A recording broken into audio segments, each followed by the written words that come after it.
think we were becoming friends. We're not. We're just colleagues. Madeline makes a mysterious comment in Matlock Season 1, Episode 3, that highlights her show's most likely vulnerability. The third episode of the Kathy Bates-led legal drama centers on Madeline's search of Olympia's records to establish her involvement in the cover-up of records on the opioid crisis. A subplot about Madeline having to try a case for the first time in her career adds many of the elements that have made Matlock so effective to the episode. Faced with several unexpected obstacles, Madeline dedicates the majority of this Matlock episode to collaborating with her 12-year-old grandson to uncover the contents of Olympia's phone and computer.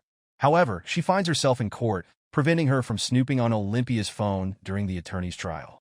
But thanks to yet another one of her ingenious schemes, Madeline can grab and access Olympia's computer.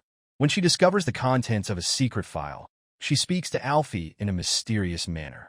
The final Matlock Episode 3, Olympia line expanded by Madeline. The first Matlock season, Episode 3, concluded with Madeline and Alfie shocked to find that the smoking gun they had hoped for was not a hidden file on Olympia's computer.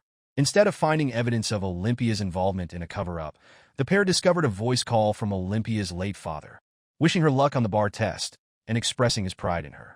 Madeline responded to this revelation by saying, "We are not friends."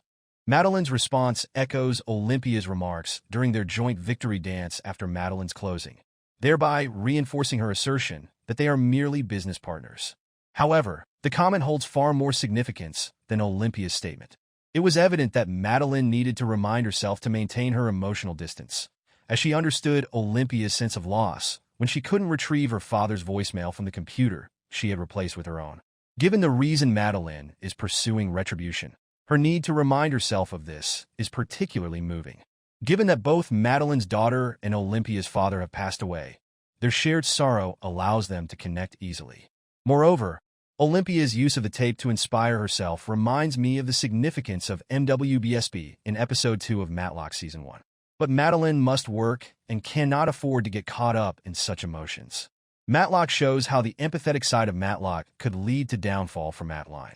Like many individuals who have experienced a terrible loss, Madeline is quite sensitive to those going through comparable suffering.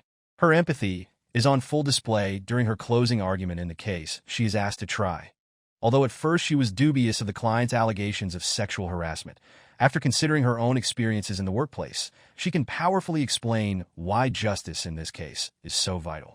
In the courtroom, this kind of empathy is helpful, but it's a liability in terms of Madeline's scheme of vengeance. Olympia seems more like Madeline than Madeline realized from the tape she hears from her father. If Madeline begins to relate to Olympia's suffering over losing her father, her uncertainties when taking the bar, and her drive to make her late dad proud of her, it will be much more difficult for her to continue pursuing retribution against Olympia. For her Matlock revenge plan to be effective, Madeline must keep her distance from her co-workers. When she initially initiated her revenge plot, Madeline's thinking was starkly contrasted. Not imperfect humans with some redeeming traits, even though they also conducted horribly unethical actions resulting in senseless deaths, including the loss of Madeline's daughter. The lawyers whose firm she was seeking to infiltrate were monsters who put profit before human life. Madeline's objectives hinge on her perception of these attorneys in the future. If Madeline grows close enough to her colleagues to see them as equally human to her and her daughter, she will feel bad about following her plans and probably won't go through with them. Matlock inserted Madeline's cryptic reply in response to hearing the message from Olympia's father, as Madeline wanted to remind herself not to fall into the trap of seeing Olympia as someone who was similar to her in significant ways.